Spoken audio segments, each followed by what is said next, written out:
Hi hello ನಮಸ್ಕಾರ ಎಲ್ರಿಗೂ. ಮನೆಮದ್ದು ಯೂಟ್ಯೂಬ್ ಚಾನಲ್ಗೆ ಎಲ್ಲರಿಗೂ ಸ್ವಾಗತ. ಈ ರೋಗ ನಿರೋಧಕ ಶಕ್ತಿ ಎಷ್ಟೊಂದು ಇಂಪಾರ್ಟೆಂಟ್ ಆಗುತ್ತಲ್ವ ನಾವು ಆರೋಗ್ಯವಂತರಾಗಿ ಇರೋದಕ್ಕೆ. ಸೊ ನಾವು ಆರೋಗ್ಯವಂತರಾಗಿ ಇರಬೇಕಂತ ಹೇಳಿದರೆ ರೋಗ ನಿರೋಧಕ ಶಕ್ತಿ ಕರೆಕ್ಟಾಗಿ ಇರಬೇಕು ನಮ್ಮ ದೇಹದಲ್ಲಿ. ಅಂದರೆ ನಾವು ತಿನ್ನುವಾಗ ಅಥವಾ ಕುಡಿಯುವಾಗ ಕೆಲವೊಂದು ವಸ್ತುಗಳನ್ನು ಆದಷ್ಟು ಕಡಿಮೆ ಬಳಸಬೇಕು ಅಥವಾ ಬಳಸಲೇಬಾರದು. ಸೊ ಯಾವ ವಸ್ತುಗಳನ್ನು ತಿಂದರೆ ಅಥವಾ ಕುಡಿದ್ರೆ ನಮ್ಮ ರೋಗ ನಿರೋಧಕ ಶಕ್ತಿ ಕಡಿಮೆ ಆಗುತ್ತೆ ಅನ್ನೋದನ್ನು ಇವತ್ತಿನ ವಿಡಿಯೋದಲ್ಲಿ ಹೇಳ್ತೀನಿ. ಅದು ಯಾವುದು ಅಂತ ನೋಡಬೇಕಂತ ಹೇಳಿದರೆ ವಿಡಿಯೋನ ಪೂರ್ತಿ ನೋಡಿ. ಹಾಗೆ ನೀವು ಯಾರಾದರೂ ಇನ್ನೂ ನನ್ನ ಚಾನಲ್ನ ಸಬ್ಸ್ಕ್ರೈಬ್ ಮಾಡಿಲ್ಲ ಆದರೆ ಪ್ಲೀಸ್ ಸಬ್ಸ್ಕ್ರೈಬ್ ಮಾಡಿ, ಹಾಗೆ ಪಕ್ಕದಲ್ಲಿರುವ ಬೆಲ್ ಐಕಾನ್ನ ಕ್ಲಿಕ್ ಮಾಡಿ.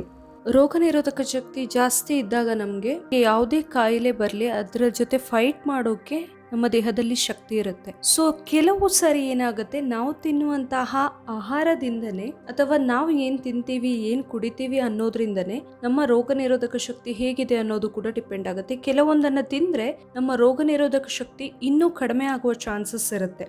ಸೊ ಅಂತಹ ಕೆಲವೊಂದು ಪದಾರ್ಥಗಳನ್ನು ನಾನು ಇವತ್ತು ಹೇಳ್ತಾ ಹೋಗ್ತೀನಿ. ಇವುಗಳನ್ನು ನೀವು ತಿಂದರೆ ಅಥವಾ ಕುಡಿದ್ರೆ ರೋಗ ನಿರೋಧಕ ಶಕ್ತಿ ಜಾಸ್ತಿ ಆಗುವ ಬದಲಿಗೆ ಕಡಿಮೆ ಆಗುತ್ತೆ. ಸೊ ಯಾವುದು ಅದು ಅಂತ ಹೇಳಿದರೆ ಫಸ್ಟ್ ಒನ್ ಆಲ್ಕೋಹಾಲ್. ಆಲ್ಕೋಹಾಲ್ ತುಂಬ ಯೂಸ್ ಮಾಡ್ತಾ ಇರೋರಿಗೆ ಅಥವಾ ತುಂಬ ಡ್ರಿಂಕ್ಸ್ ಎಲ್ಲ ಮಾಡೋರಿಗೆ ರೋಗ ನಿರೋಧಕ ಶಕ್ತಿ ಕಡಿಮೆ ಆಗುವ ಚಾನ್ಸಸ್ ತುಂಬ ಜಾಸ್ತಿ ಇರುತ್ತೆ. ಆಲ್ಕೋಹಾಲ್ ಏನು ಬಾಡಿಗೆ ಸೇರ್ಕೊಳ್ಳುತ್ತಲ್ಲ ಅದರಿಂದ ನಮ್ಮ ದೇಹದಲ್ಲಿರುವ ರೋಗ ನಿರೋಧಕ ಶಕ್ತಿ ಇನ್ನೂ ಕಡಿಮೆ ಆಗ್ತಾನೆ ಹೋಗುತ್ತೆ. ಇನ್ನು ಎರಡನೇದು ಅಂತ ಹೇಳಿದರೆ ತುಂಬ ಉಪ್ಪು ಜಾಸ್ತಿ ತಿನ್ನಬಾರ್ದು. ಯಾವಾಗಲೂ ಉಪ್ಪು ಒಂದು ಲಿಮಿಟಲ್ಲಿ ತಿನ್ನಬೇಕು. ನಾವು ಅಡುಗೆಗೆ ಇರಲಿ ಅಥವಾ ಹೇಗೆ ಇರಲಿ ಲಿಮಿಟಲ್ಲಿ ಇರಬೇಕು. ತುಂಬ ಜಾಸ್ತಿ ತಿಂದಾಗ ನಮ್ಮ ದೇಹದ ರೋಗ ನಿರೋಧಕ ಶಕ್ತಿ ಕಡಿಮೆ ಆಗುತ್ತೆ, ಜೊತೆಗೆ ಬ್ಯಾಕ್ಟೀರಿಯಾಗಳ ಜೊತೆ ಹೋರಾಡುವ ಸಾಮರ್ಥ್ಯ ಕಡಿಮೆ ಆಗುತ್ತೆ ನಮ್ಮ ದೇಹಕ್ಕೆ. ನಮ್ಮ ದೇಹದಲ್ಲಿ ಆಲ್ರೆಡಿ ಏನು ಶಕ್ತಿ ಇರುತ್ತೆ, ಉಪ್ಪು ಜಾಸ್ತಿ ತಿಂದಾಗ ಆ ಶಕ್ತಿ ಕಡಿಮೆ ಆಗ್ತಾ ಹೋಗುತ್ತೆ. ಇನ್ನು ಮೂರನೇದು ಸಿಹಿ ತಿಂಡಿ ಅಥವಾ ಸಕ್ಕರೆ. ಬೆಲ್ಲ, ಜೇನುತುಪ್ಪ ಇವೆಲ್ಲವೂ ಕೂಡ ಸಿಹಿನೇ ಆದರೂ ಕೂಡ ಈ ಸಕ್ಕರೆ ಮಾಡುವಷ್ಟು ಕೆಟ್ಟ ಪರಿಣಾಮ ಅವೆರಡು ಬೀರೋದಿಲ್ಲ. ಸೊ ಹಾಗಾಗಿ ಎಲ್ಲಿ ಸಕ್ಕರೆ ಬಳಸ್ತೀವಿ ಅದರ ಬದಲಿಗೆ ಬೆಲ್ಲ ಅಥವಾ ಜೇನುತುಪ್ಪ ಬಳಸಬಹುದು ನಾವು ಸಿಹಿಗೆ. ಈ ಸಕ್ಕರೆ ಬಳಸೋದ್ರಿಂದ ಕೂಡ ನಮ್ಮ ರೋಗ ನಿರೋಧಕ ಶಕ್ತಿ ಕಡಿಮೆ ಆಗುತ್ತೆ, ದೇಹದ ಸಾಮರ್ಥ್ಯ ಕೂಡ ಕಡಿಮೆ ಆಗುತ್ತೆ.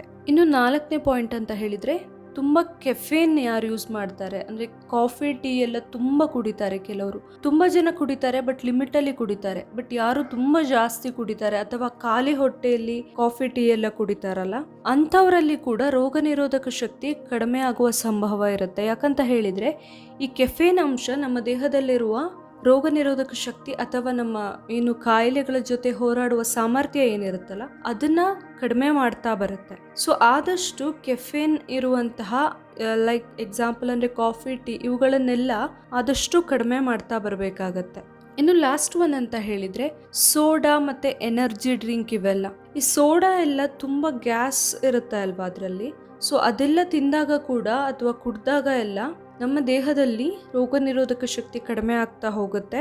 ಈವನ್ ಎನರ್ಜಿ ಡ್ರಿಂಕ್ಸ್ ಅಂತ ಏನು ಬರುತ್ತೆ ಅದು ಕೂಡ ಹಾಗೆ. ನಾವು ಎನರ್ಜಿಗೆ ಅಂತ ತಗೊಳ್ಬಹುದು, ಆದರೆ ನಮಗೆ ನ್ಯಾಚುರಲ್ ಆಗಿ ನಾವು ಫ್ರೂಟ್ ಜ್ಯೂಸೋ ಏನೋ ಕುಡಿಯೋದಕ್ಕೂ ಈ ಥರ ಎನರ್ಜಿ ಡ್ರಿಂಕ್ ಕುಡಿಯೋದಕ್ಕೂ ತುಂಬಾ ಡಿಫ್ರೆನ್ಸ್ ಇರುತ್ತೆ. ನಾವು ಫ್ರೆಶ್ ಫ್ರೂಟ್ ಜ್ಯೂಸ್ಗಳನ್ನು ಕುಡಿದಾಗ ಏನಾಗುತ್ತೆ, ಹಣ್ಣಿನ ರಸ ಎಲ್ಲ ಕುಡಿದಾಗ ದೇಹಕ್ಕೆ ಶಕ್ತಿ ಬರುತ್ತೆ, ರೋಗ ನಿರೋಧಕ ಶಕ್ತಿ ಜಾಸ್ತಿ ಆಗುತ್ತೆ, ಪೋಷಕಾಂಶಗಳು ಎಲ್ಲ ಕೂಡ ಇರುತ್ತೆ ಅದರಲ್ಲಿ.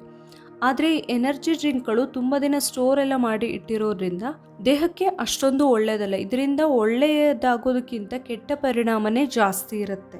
ಸೊ ಇಲ್ಲಿ ನಾನು ಹೇಳಿರುವಂತಹ ಎಲ್ಲ ಪದಾರ್ಥಗಳನ್ನು ಆದಷ್ಟು ಕಡಿಮೆ ಯೂಸ್ ಮಾಡ್ದಂಗೂ ನಮ್ಮ ರೋಗ ನಿರೋಧಕ ಶಕ್ತಿ ಹೆಚ್ಚಿಸ್ಕೊಳ್ಳೋಕೆ ನಮಗೆ ಹೆಲ್ಪ್ ಆಗುತ್ತೆ. ಇದರಿಂದ ನಾವು ಸ್ಟ್ರಾಂಗ್ ಆಗಿರ್ಬೋದು, ಆರೋಗ್ಯವಂತರಾಗಿ ಕೂಡ ಇರಬಹುದು. ಇಲ್ಲಿ ಹೇಳಿರುವಂಥ ಟಿಪ್ಸ್ಗಳು ನಿಮಗೆ ಇಷ್ಟ ಆಗಿದ್ರೆ ಪ್ಲೀಸ್ ನನ್ನ ಮನೆಮದ್ದು ಯೂಟ್ಯೂಬ್ ಚಾನಲ್ನ ಸಬ್ಸ್ಕ್ರೈಬ್ ಮಾಡಿ, ಹಾಗೆ ವಿಡಿಯೋನ ಲೈಕ್ ಮಾಡಿ, ಹಾಗೆ ಶೇರ್ ಮಾಡಿ. Thank you.